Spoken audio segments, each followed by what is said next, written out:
Les ouvriers du Mungo Nord et du Mungo Centre sont réunis ce matin pour donner une nouvelle physionomie à ce lieu de la Sapiens et étaient présents en tête de chaque région le président et tous se sont mis avec acharnement dans le nettoyage du site. Ils ont tous répondu présents ce matin dans la grande station missionnaire de l'église évangélique du Cameroun, située à Ndunge. Il s'agit bel et bien de la faculté de théologie protestante et des sciences de religion de Ndunge. Venus pour les uns de la région synodale du Mungo Centre et pour les autres de la région synodale du Mungo Nord, tous conduits par leur président de région, les ouvriers de l'église évangélique du Cameroun de ces dites régions s'y sont retrouvés ce matin aux premières heures pour donner du neuf à cette grande montagne du savoir de l'église évangélique du Cameroun. Machette à la main, ambiance bon enfant, nous apprécions les actions et le travail des présidents de région. Écoutons leurs avis. Mes impressions sont satisfaisantes d'abord par la présence de collègues et collaborateurs. Et nous sommes contents de faire cet exercice parce que c'est un exercice physique qui est aussi important pour notre santé.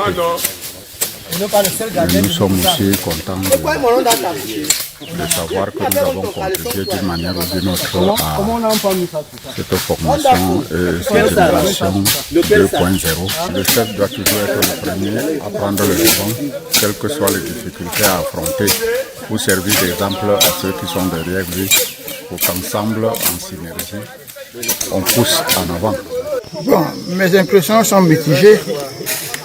D'abord, un profond, comment dire ça, regret, mais de l'amertume, de voir comment notre Ndunge qui faisait la fierté de notre église est dans la broussaille, les maisons qui sont abandonnées et autres.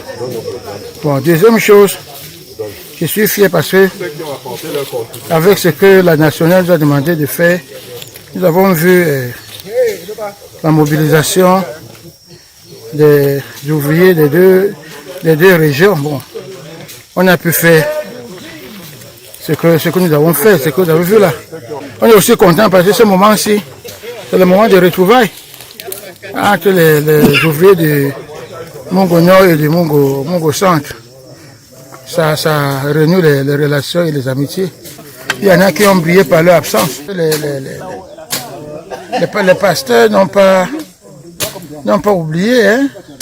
Ceux qui ont eu à tenir la maquette, c'est devant la date qui dit que les mains qui ont tapé le tam-tam ne peuvent pas oublier le son, ou bien la bouche qui a sucé le lait ne peut pas oublier la saveur. Chez eux, c'est le goudron partout, il n'y a pas les herbes. Ici, il y a les herbes au Congo.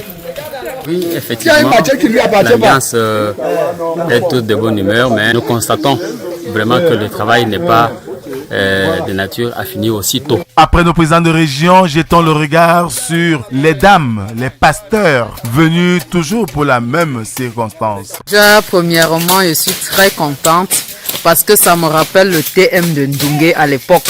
Quand on venait, on se levait tous les 6 heures pour aller faire TM avant d'aller au cours. Donc c'est très intéressant, la présence des collègues et même le régional à l'œuvre. Ça montre que l'église est vraiment en marche et que tout va pour le mieux. Après cet exercice de travail manuel, je me vois en train de faire le thé très tôt le matin à l'école du feu doyen Docteur Bissou. Où il fallait venir très tôt et à 7 heures, il fallait achever, rentrer à la maison, s'habiller, revenir. Mais c'est également bien, parce que le pasteur n'est pas seulement celui qui reste du haut de la chair, il est également celui qui descend et qui montre l'exemple. Aujourd'hui, nous sommes à l'œuvre. Le numéro 1 de la région est également à l'œuvre. Cela voudrait dire l'exemple vaut mieux que la leçon.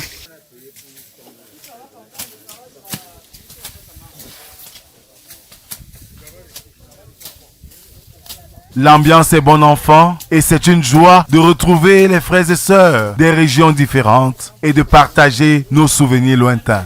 Nous croyons que cette séance de travail nous a permis de revisiter Ndunge. revisiter Ndunge qui vraiment meurt.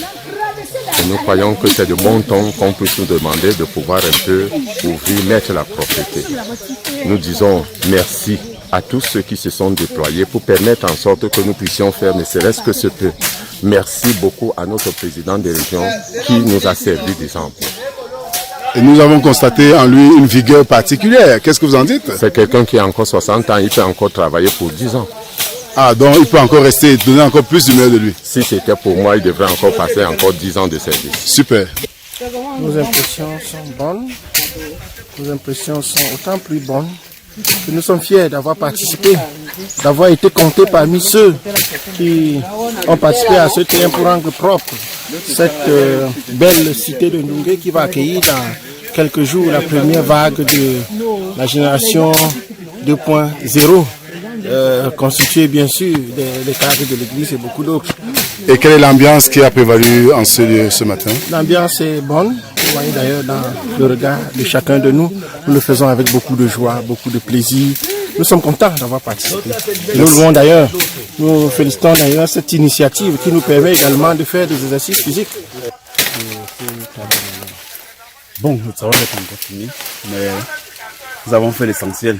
J'ai apprécié surtout la volonté des pasteurs, l'humilité. Je n'étais pas sûr que les pasteurs pouvaient sortir. Le président de région Ngande et le président de région Piquet étaient les premiers à arriver sur le site avec les machettes et ils ont mobilisé tous leurs pasteurs. C'était vraiment formidable et ce genre d'initiative, vraiment, si on peut le perpétuer, ce sera formidable. Ndunge s'apprête à porter les plus beaux vêtements de fête pour commencer la première série de recyclage des ouvriers appelée Génération 2.0 qui commencera du 3 décembre 2024 au 13 décembre 2024. Était là pour vous servir le pasteur Rodrigue Descages, DCI, Région synodale du Mungo Centre.